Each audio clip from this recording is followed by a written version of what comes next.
Vamos entonces a entrar al bosquejo general de la primera clase, donde vamos a ver la patrística, las características y un bosquejo de las escuelas. La epístola a los romanos de Ignacio de Antioquía, en el capítulo 4 dice: yo no soy un apóstol como Pedro y Pablo que pueda darles mandamientos. Ellos fueron apóstoles, yo soy un hombre condenado.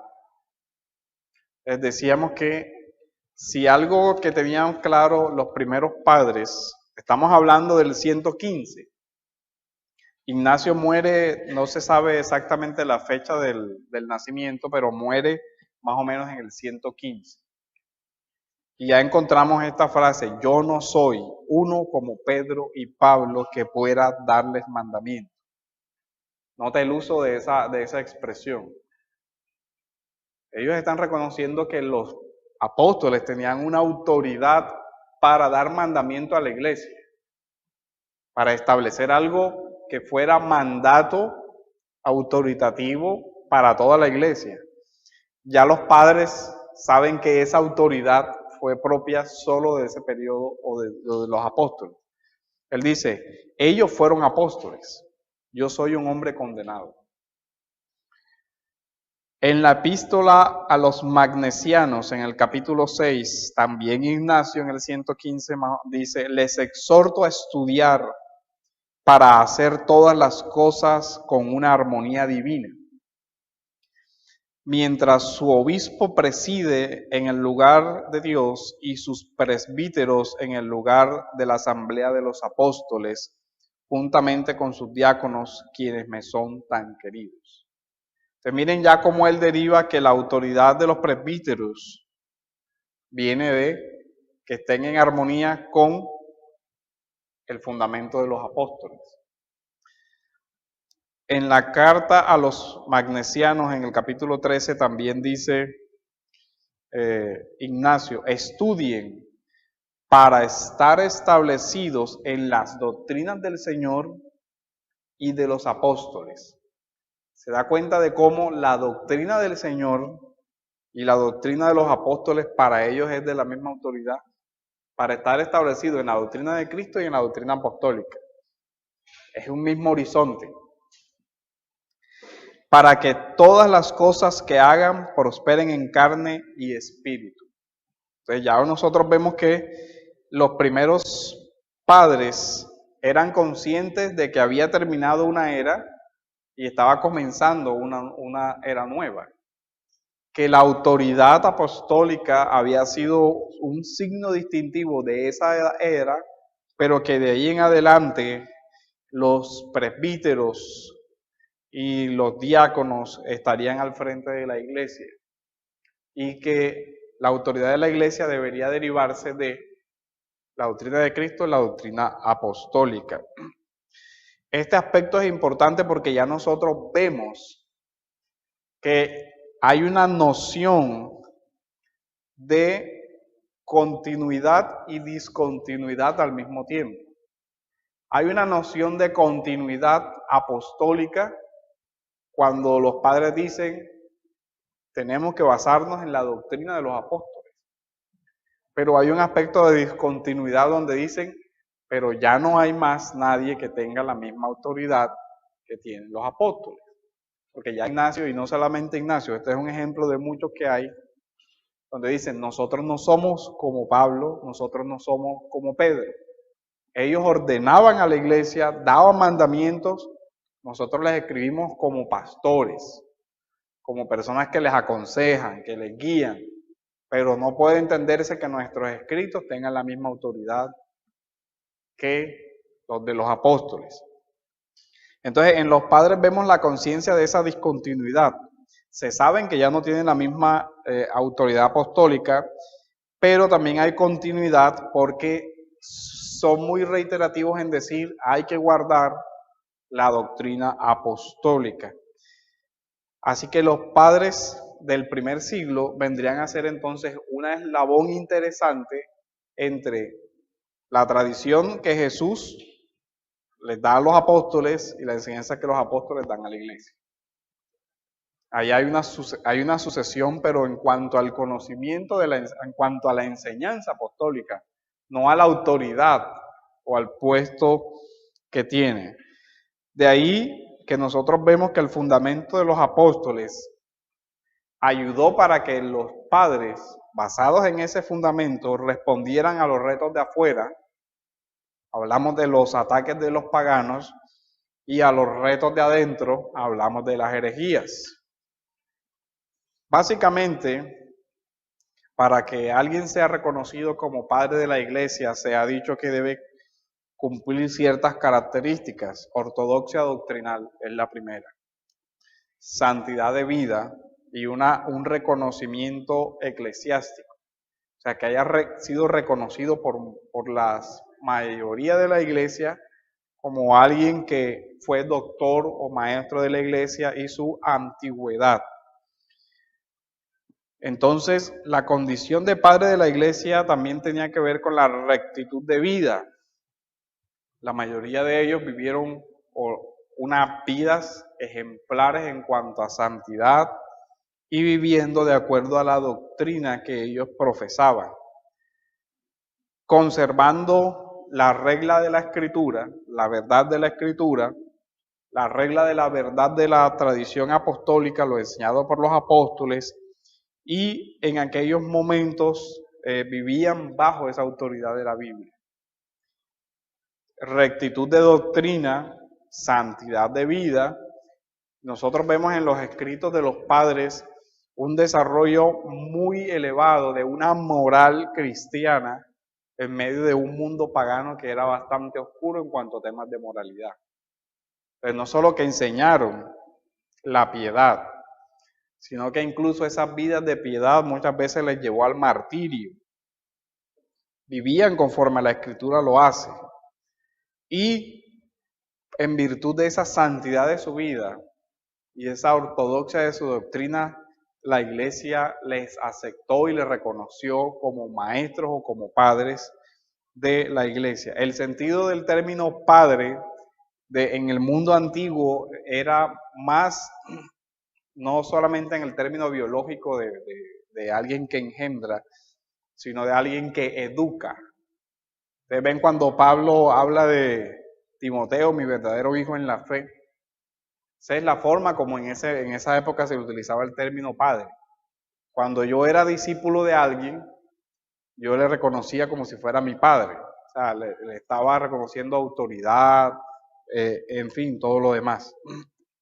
Y antigüedad, porque la mayoría de ellos están muy cercanos a los apóstoles, aunque la mayoría pueden llegar hasta el siglo VII.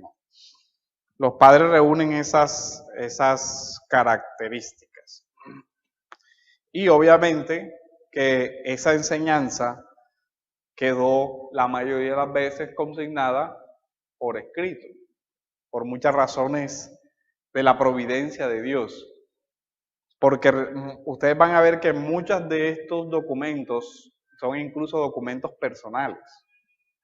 Sí hubo padres que se sentaron a escribir tratados de teología, pero la mayoría de ellos fueron cartas y así. Por lo menos cuando veas el tratado de la predestinación de Agustín, no es un tratado que Agustín se sienta a exponer la doctrina de la predestinación. Es que alguien le pregunta y le hace una serie de cuestionamientos, le va preguntando cosas y él va respondiendo. Me preguntas esto, entonces yo te respondo tal cosa. No tenemos todo el cuestionario de las preguntas que por carta le enviaron, pero sí tenemos, o sí se ve en el tratado la respuesta. Sé que te dijeron tal cosa, pero eso no es así, por esto, porque la escritura dice talmente, te están enseñando mal, en fin, son cartas de ocasión. Y ahí fue quedando consignada la escritura. Diferente es por lo menos el tratado de Orígenes o de los principios. Eso sí es un tratado de teología construido ya con un objetivo académico, si podemos llamarle de ese sentido, porque el objetivo era catequético, o sea, enseñar a los nuevos convertidos. O sea, era un trabajo de formación de la iglesia. La división metodológica de los padres, como para que nos ubiquemos algo, y aquí no podemos ver la tabla. Los padres se dividen en, bueno, vamos a abordarlos, digamos, en la parte cronológica.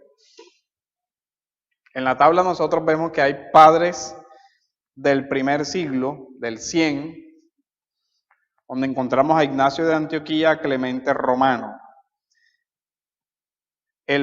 Y se cree que esa es la época donde se escribió la Didache, el Pastor de Hermas y la Carta de Bernabé, en el año 100. Es bien interesante, cuando usted va a estudiar por lo menos la Didache, tiene que ubicarse en la iglesia que acaba de terminar o que acaba de escribir los Hechos de los Apóstoles. Algunos ubican, les decía, la Didache en el año 70, incluso algunos la ubican antes de la destrucción del templo. O sea, que era un manuscrito que probablemente estaba circulando mientras se estaban escribiendo los documentos del Nuevo Testamento. Posiblemente. Algunos, yo creo que realmente es de una fecha un poquito más tardía, por ahí como en el 90. Pero la importancia de la Didache no se puede desconocer, porque era lo que la iglesia estaba enseñando como doctrina de los apóstoles. Por eso algunos también le dicen la doctrina de los apóstoles, tiene ese nombre a veces, la Didache. Entonces, bien interesante. El Pastor de Hermas también se sitúa más o menos como en el año 100. En el año 150 encontramos a Justino Mártir. Ya también Policarpo de Esmirna y Irineo de León, que está allá entre el 150 y el 200. Posiblemente entre el 150 y el 200 se escribió la Apología a Diogneto. Ya más o menos ustedes se ubican. En el año 200 vemos a Clemente de Alejandría, a Tertuliano y a Hipólito de Roma. En el año 250 a Orígenes, a Dionisio de Alejandría y a Cipriano de Cartago. En el 300 a Eusebio de Cesarea, la famosa historia eclesiástica de Eusebio. Ese es un texto que hay que leer obligatoriamente de referencia, porque es la primera historia cristiana fuera de los Hechos de los Apóstoles, obviamente. Atanasio de Alejandría, el gran padre del credo y el gran defensor de la fe de la iglesia contra la doctrina antitrinitaria y el arrianismo. De hecho, hay una compilación de esta colección que se llama Biblioteca Patrística, donde está la colección de los discursos de Atanasio contra los arrianos. Toda la refutación de Atanasio de la teología de Arrio, que son los hoy testigos de Jehová. Vemos toda la discusión. También hay varios tratados de Agustín sobre el arrianismo también, que son muy interesantes de que los leyeran. Y vemos a Gregorio Nacianceno, Basilio Magno, Hilario de Poitiers en el 350. Recordemos que en el 325 es el concilio de Nicea. ¿Ya lo vieron? ¿Se acuerdan? En Cristología. Donde uno de los sobresalientes fue Atanasio, que fue quien más desarrolló la refutación del arrianismo. Después encontramos en el 381 el concilio de Constantinopla, credo constantinopolitano, donde también se afianza la doctrina de la humanidad de Cristo. En el año 400 tenemos a Crisóstomo, Ambrosio de Milán y Gregorio de Nisa. Gregorio de Nisa escribe una obra muy bonita sobre la vida de Moisés y unas homilías sobre el Cantar de los Cantares, bien interesante, pero es una obra muy alegórica. O sea, una alegoría del Cantar de los Cantares bastante interesante como para desarrollar eso. En el año 400 encontramos a Agustín de Hipona, Jerónimo, Teodoro de Mopsuesta. Recuerde que en el 431 estamos ante el concilio de Éfeso. También discutió temas cristológicos. Y León Magno y Cirilo de Alejandría en el 450, concilio de Calcedonia 450.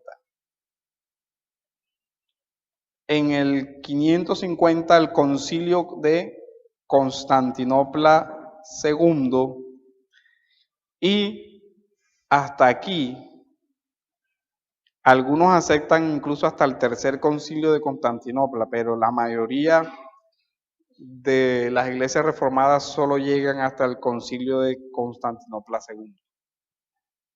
De ahí en adelante se da la ruptura. Aunque se siguen reconociendo algunos padres, pero ahí sí se da la ruptura. Esto es lo que se les conoce los concilios ecuménicos, porque hasta ahí toda la cristiandad comparte. Todo el mundo cree el credo de los apóstoles, el concilio de Nicea, el concilio de Constantinopla, y Calcedonia, toda la cristiandad comparte. Entonces vemos que cuando uno se ubica en los padres, va a notar el cambio que hay después en el catolicismo romano. Ahí uno va a ver la diferencia. Pero es interesante que la iglesia debe tener conciencia de que nosotros no llegamos hasta nuestra doctrina de la nada. Mucha gente dice, no, es que eso fue idea, la doctrina evangélica surge con la reforma protestante. Pero resulta que cuando usted vaya a leer los escritos de la reforma, verá el uso que hizo la reforma de los padres. Porque la reforma vuelve a la iglesia primitiva, a la teología de Agustín, pero no solo de Agustín. Uno puede ver en la institución de Calvino citas de muchos padres, incluso unos padres poco reconocidos, poco nombrados ahí. Incluso, digamos que el que más tuvo recelo con el tema fue Lutero. Lutero sí hizo un rechazo muy indiscriminado de muchos aspectos de la patrística, por el choque que él tenía con la tradición. El asunto es, nosotros hoy reconocemos que esa es una tradición valiosa, pero no es una tradición canónica. No es una tradición que obligue al mismo nivel de la Escritura, porque ese es realmente el problema. Es una tradición que no está al mismo nivel de la Escritura. Es una tradición que está la Escritura en primer lugar, pero es una herencia que también tiene la Iglesia derivada de la Escritura. Y en ese sentido tiene valor. Después viene en el 600 Gregorio Magno, Máximo el Confesor, ya es el tercer concilio de Constantinopla. Juan Damasceno en el 700 y algo. Entonces, digamos, ese es el abordaje cronológico de los padres. Cronología, esa es una de las formas como se divide, para que uno se ubique. De los padres, sí, exacto, patrología, el desarrollo lineal. Pero usted también puede encontrar la división lingüística de los padres, basada en que hay padres latinos y padres griegos, padres árabes, armenios, y así, o sea, diferentes escuelas.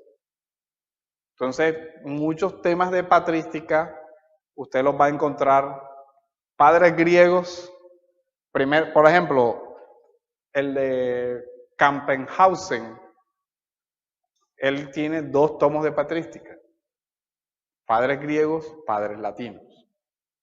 Entonces ya él aborda los padres de acuerdo a la división no cronológica, sino lingüística. Eso le da una ventaja y es que aborda a los padres que manejaron el Nuevo Testamento en la lengua del Nuevo Testamento. O sea, los padres que leyeron el Nuevo Testamento en su lengua natal. Y los padres que leyeron el Nuevo Testamento en latín, por ejemplo. Aunque muchos de los padres latinos leyeron el Nuevo Testamento también en griego porque manejaban el idioma. Pero no era su lengua, ¿cómo es que se dice? Lengua nativa, sino que ya ellos aprendieron, incluso Agustín aprende griego y aprende hebreo, pero sin duda que la lengua natal de Agustín es el latín, entonces ya es diferente, los padres latinos y los padres... Yo pensaba que cuando hablábamos de escuelas, de las personas latinas, griegas y todos los demás, hacía referencia de pronto a su filosofía. También, ahora vamos, esa es otra división, pero que sí tiene relevancia. Nosotros podemos encontrar, por lo menos, padres de lengua griega de 2 escuelas diferentes. De la escuela de Antioquía o de la escuela de Alejandría. Pero son padres, de acuerdo a la clasificación lingüística, son padres griegos, pero no necesariamente sean de la misma escuela.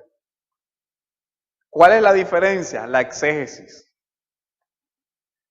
Usted puede tener un padre griego de la escuela de Alejandría y usted va a notar la exégesis es muy alegórica y espiritualizante. Y usted tiene un padre griego de la escuela de Antioquía y la exégesis es muy, digamos, parca, muy concreta. Tal, el texto dice tan, quiere decir tal cosa. Y por lo general no se permite ni metáforas, ni alegorías, ni nada de eso. O sea, muy tin. Digamos, usted puede ver un comentario de un padre de Alejandría, de un versículo, una hoja.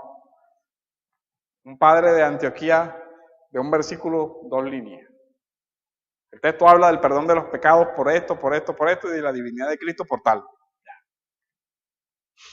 Fuera. Ese fue el comentario. De ese texto aprendemos que Cristo es Dios, pam. Un estilo muy concreto, una mentalidad diferente. El padre alejandrino le da la vuelta y le dice, lo lleva por allá a figuras literarias y después le dice lo mismo. Pero después de haberle hecho todo un recorrido literario, entonces, para algunos son muy densos los padres alejandrinos, porque es una forma de escribir con un horizonte cultural, literario, muy diferente, cánones literarios distintos. Entonces, eso digamos que hace la diferencia. Y también algunos abordan la diferencia temática. Dividen padres apostólicos, padres apologistas, los padres que lucharon contra las herejías y los padres historiadores. De acuerdo al tema que los padres abordaron. O sea, algunos se ubican más, los padres, entonces por lo menos usted ve el de Justo González y él hace un abordaje más o menos así. Las primeras herejías, reto y respuesta. Los apologistas griegos, por lo menos. Entonces ya usted se ubica de qué le está hablando Justo González. En el capítulo 4 del primer tomo dice los apologistas griegos. Entonces, ¿qué está usando? Una división lingüística y una división temática. De entre la escuela de los padres griegos, quienes se dedicaron a la apología. Dentro de la escuela de los padres latinos, quienes se dedicaron a la apología. O sea, siempre usted va a ver cierta caracterización mezclada por asuntos muy, digamos, pedagógicos. esa caracterización. O por regiones también, por época, por regiones geográficas. Padres africanos, padres latinos, los padres que estuvieron en Jerusalén, los padres que estuvieron en Antioquía. Esa es otra curiosidad. Sin embargo, la parte de las escuelas sí es de mucho peso al momento de leer los padres. Las principales escuelas son la de Alejandría y la de Antioquía. Esas son las principales escuelas. Ahora, usted puede encontrar padres alejandrinos en Jerusalén. Puede encontrar padres antioqueños en Alejandría. O sea, fíjense la complejidad del asunto. ¿Por qué? Porque muchos de ellos viajaban o fueron educados en Alejandría y terminaron viviendo en Judea y así. O sea que no es como que por el hecho regional ya usted lo va a ubicar dentro de una escuela. Claro, a veces digamos que las escuelas de Judea tendieron más hacia afianzarse a la escuela antioqueña, porque la exégesis era más, digamos, literal, más histórica, más literal, más afinca, mientras que la otra era más alegórica. Ahora, no se confunda en algo, no quiere decir que usted nunca va a encontrar en la escuela antioqueña metáforas o alegorías. Quiere decir que su uso es mucho más restringido, más, digamos, cuidadoso, y no quiere decir que usted no va a encontrar interpretaciones literales en la escuela de Alejandría. Es más, por lo general, ambos parten del sentido literal del texto. Ambas escuelas, por lo general, parten del sentido literal del texto. Lo único es que la escuela alejandrina, digamos que era más libre al momento de espiritualizar el texto. Pero esa aplicación espiritual casi nunca iba contra el sentido literal del texto. O sea que cuando decimos alegóricos, no es que el texto va por allá y ellos van por acá. Decimos que ellos utilizaban el texto en un sentido alegórico. Cuando veamos el ejemplo, por ejemplo, de la lectura alegórica de el lisiado que Jesús sana, vamos a ver las diferencias. Como ellos dicen que el levantarse era el levantarse de la nueva vida y esto y lo demás del texto. Pero realmente el texto permite hacer esa lectura, porque el Señor, en el evento del paralítico que lo llevan los cuatro, Él le sana, le perdona los pecados y le sana. Lo que pasa es que ellos se concentran en la dimensión espiritual de lo que implica la expresión del Señor, tus pecados te son perdonados. Y usted puede encontrar, por ejemplo, que los cuatro que lo llevaban eran los 4 evangelios. Y entonces la sanidad viene de la doctrina de los 4 evangelios y porque los 4 significan que puede encontrar ese tipo de cosas. Y dice, no, pero obviamente eso no quiere decir. Pero sin embargo, no va contra que el evangelio se encuentra en los 4 evangelios. Y que la restauración del hombre viene del evangelio. Entonces digamos que si es una alegorización que no proviene de la enseñanza del texto, pero que sí proviene del conjunto de la escritura. O sea, ellos alegorizaban dentro de la regla de la fe. No sé si me hago O sea, no se salían del conjunto de la verdad revelada. No era alegorizar contra la Biblia, sino alegorizar un tema que estaba en la escritura. Entonces, ahí se ve la diferencia. ¿Cómo? Sí, Agustín hace una escuela intermedia porque Agustín es muy cuidadoso con la exégesis, pero Agustín también utiliza unas figuras literarias muy bonitas y se permite también mucha libertad. También por el pasado de Agustín, porque él fue maestro de gramática, de retórica y de discurso y todo eso. O sea, un hombre culto en cuanto al uso de eso. Entonces, Nosotros encontramos padres apostólicos, que es primero y segundo siglo, los padres orientales, que se dividen en padres capadocios y los de Antioquía y Alejandría. Entonces, y los padres latinos. Entonces, vemos cómo hay una riqueza bien interesante de esa parte. Dentro de los padres apologistas, por ejemplo, nosotros encontramos a Justino, la apología de Diogneto, la que van a leer. Irineo, Hipólito de Roma y Tertuliano. Tertuliano era un gran filósofo, una persona muy culta que se convierte al cristianismo y comienza a hacer una refutación interesantísima sobre las calumnias que se habían levantado contra la primitiva iglesia. Vemos entonces, por lo menos, a los padres capadocios junto a Atanasio en la controversia contra los arrianos. Digamos que fueron los padres que se levantaron contra esa herejía. Sobre todo resalta ahí Atanasio.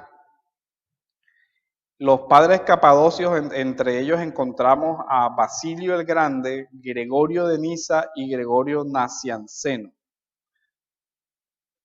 Los capadocios más significativos, los teólogos más grandes.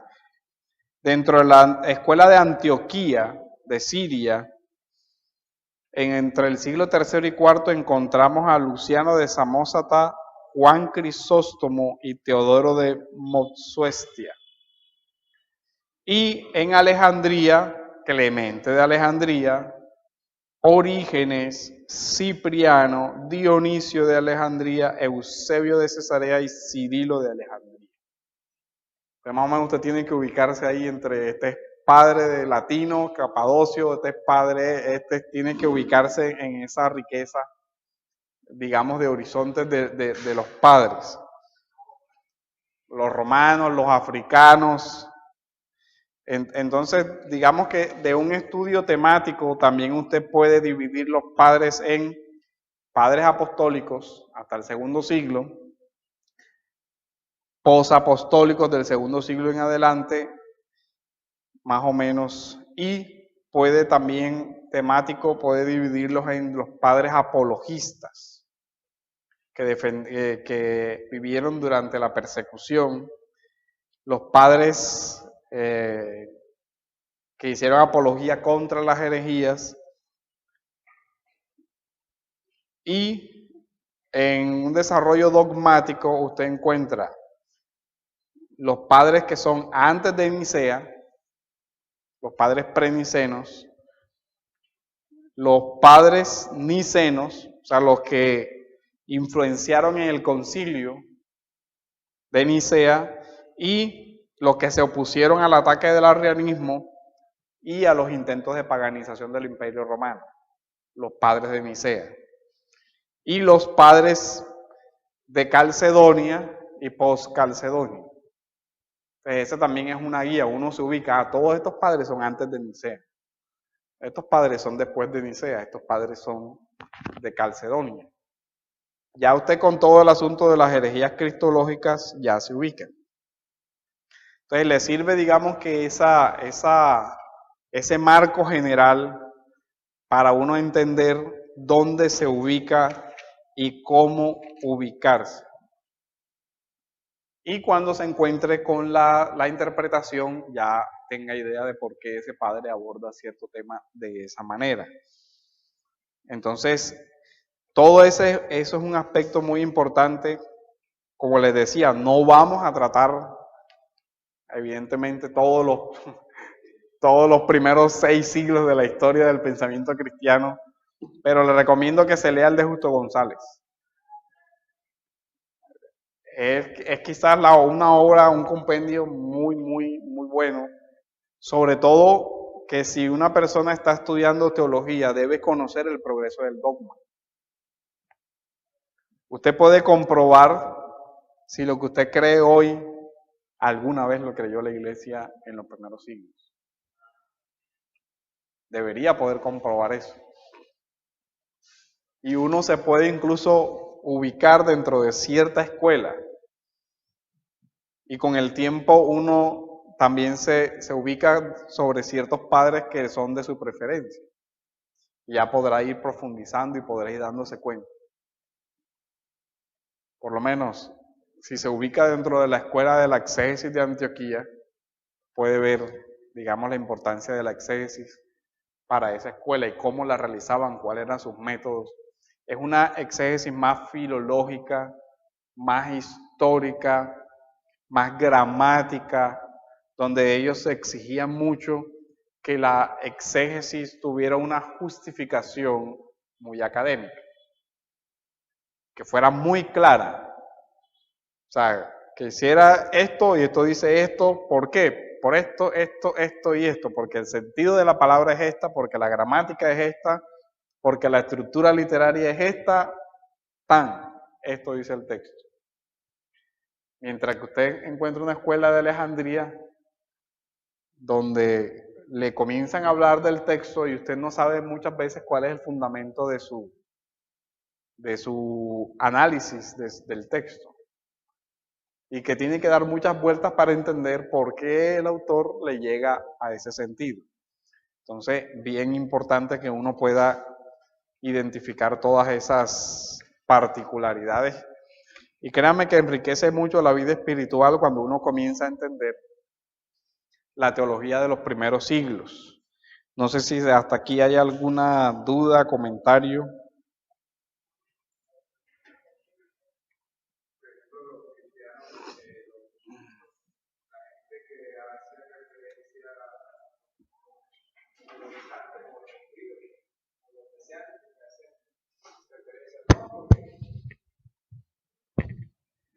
Los judíos o los judaizantes que hacen referencia o mesiánicos que hacen referencia al cristianismo, entonces se refieren, no, que ustedes son que por la influencia de Roma y Constantino, que tal, que ustedes, entonces el cristianismo se sale de ahí, que tal, y también, bueno, unas referencias de los católicos también hacen.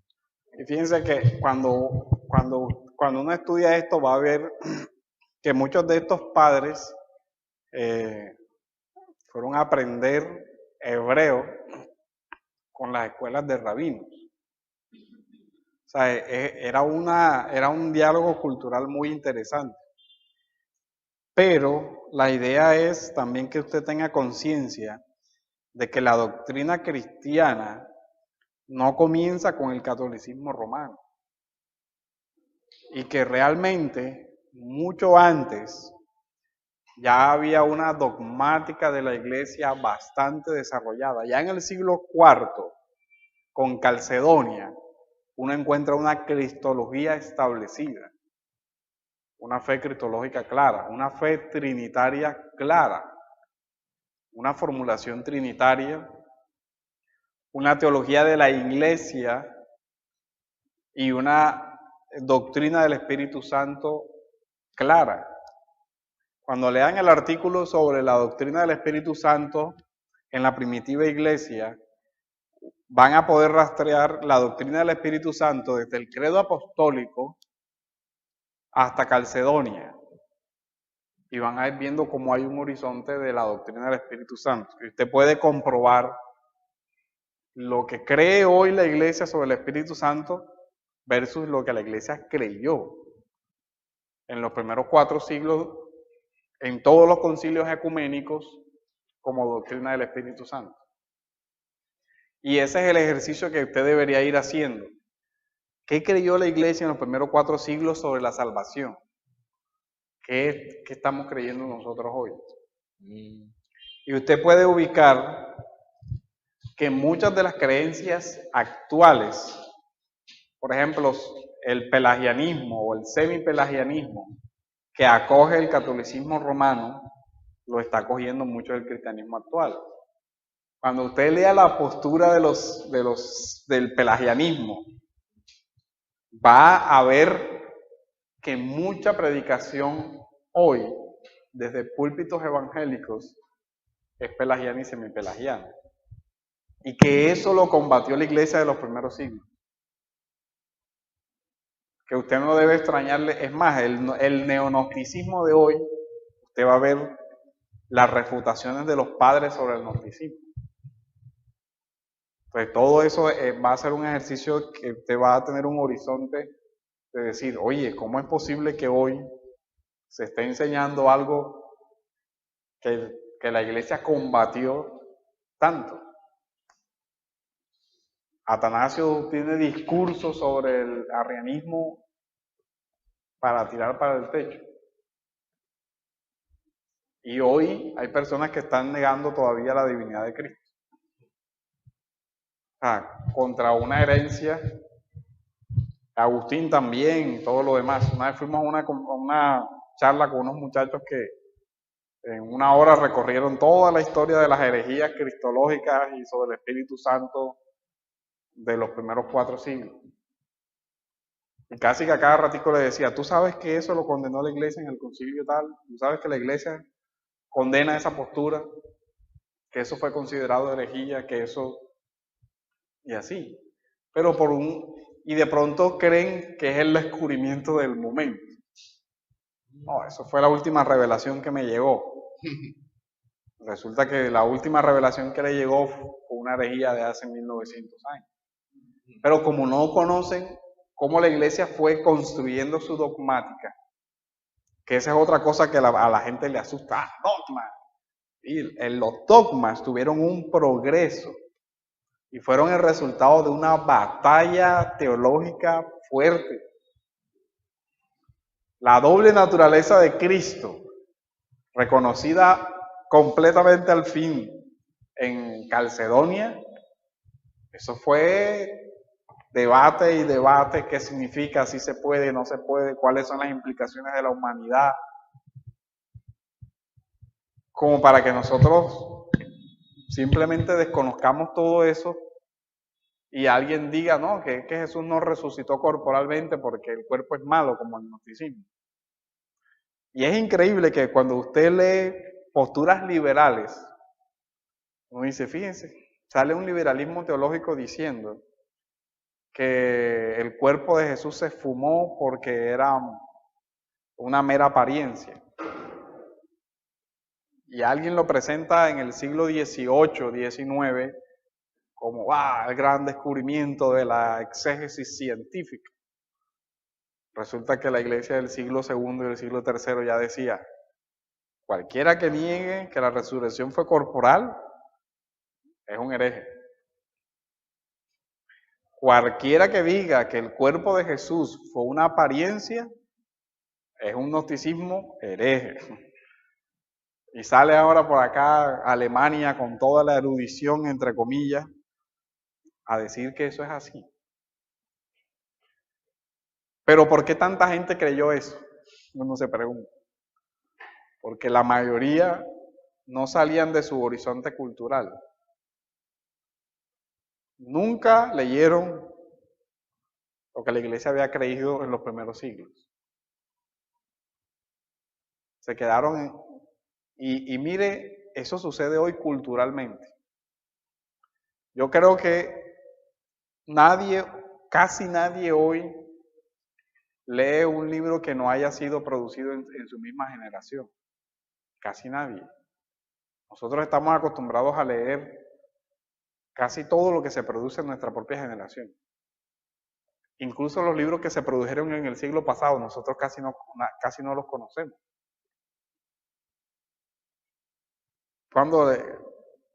Un libro de 1700, por ejemplo, ¿cuándo fue la última vez que lo leyó?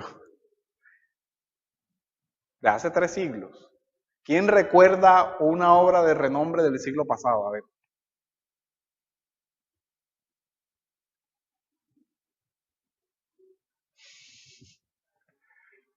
Casi, no. Y sobre todo que ya no se lee. Ni siquiera en los colegios. ¿Cuántas personas leen la Ilíada hoy? Van a internet o van a la librería, denme ahí el resumencito, el análisis, 10 hojas ya.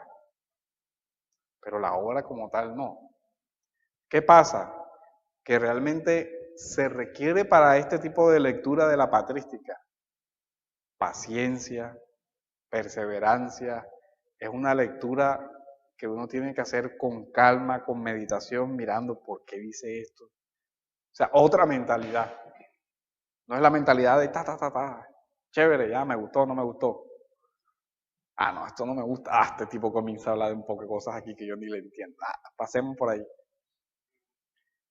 Se requiere que un cambio de chip en nosotros, en valorar una forma de pensar diferente a nuestra propia cultura.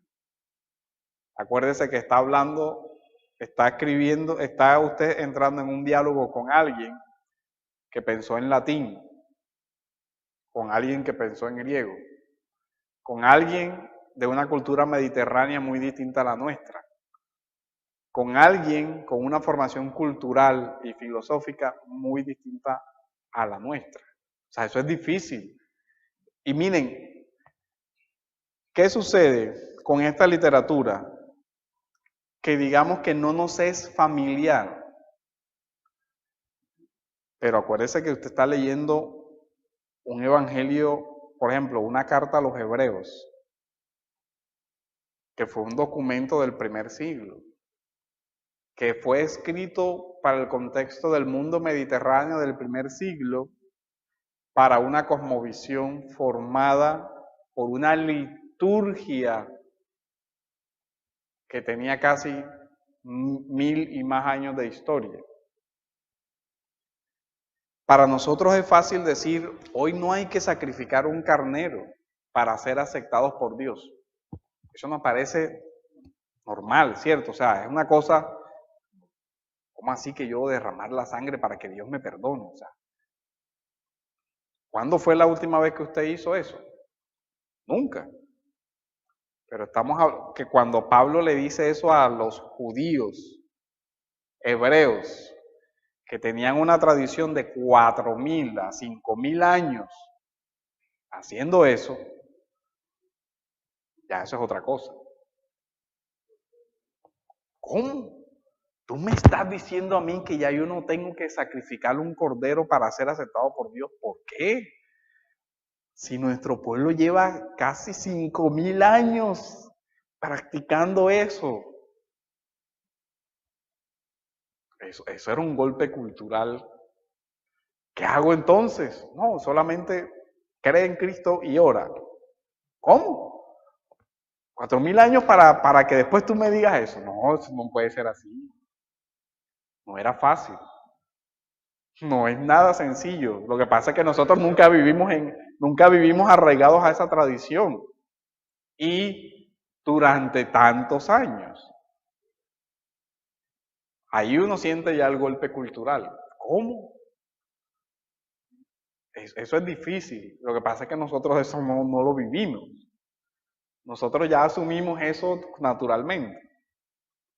Usted se escandalizaría si algún día sale aquí un pastor con una ovejita y con un cuchillo cortándole la garganta a un animal y rociándole sangre a todo el mundo.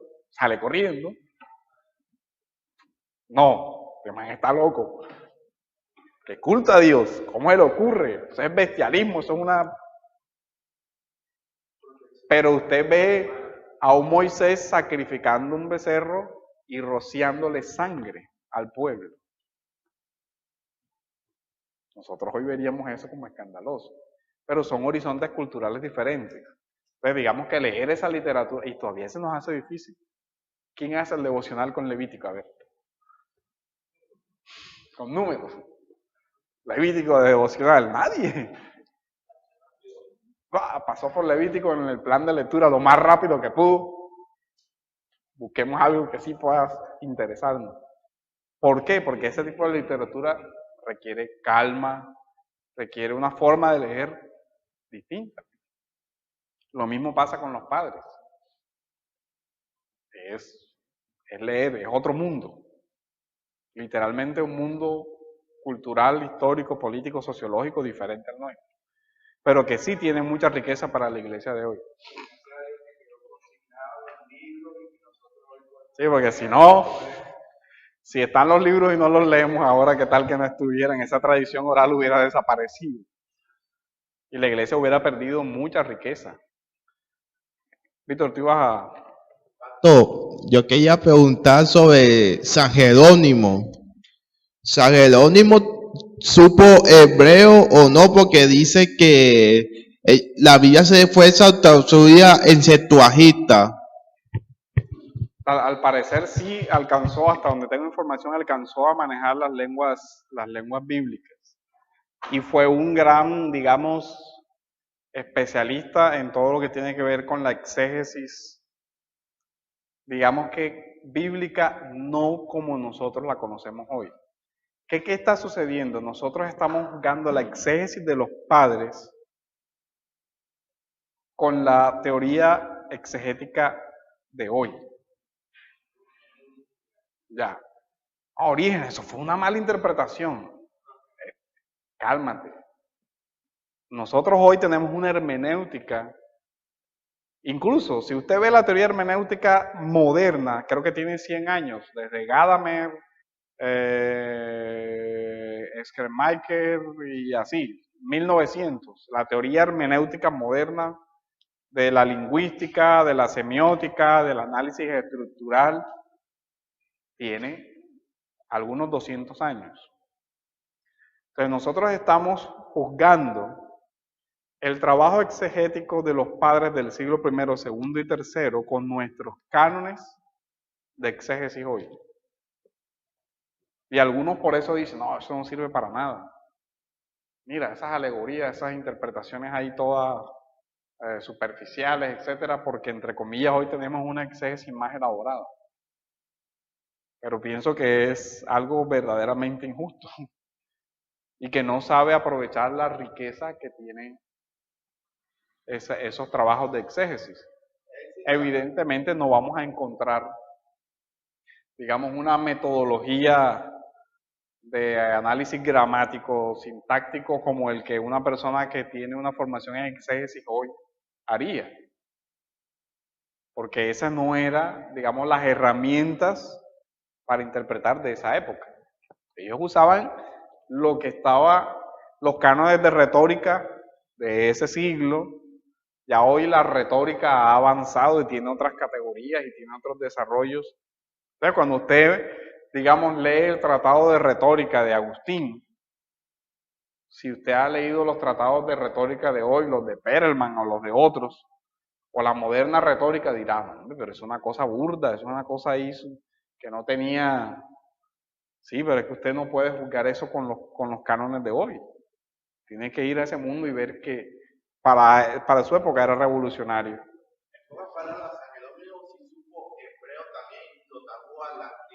Es lo más probable, porque la mayoría del mundo antiguo era políglota. O sea, la mayoría de los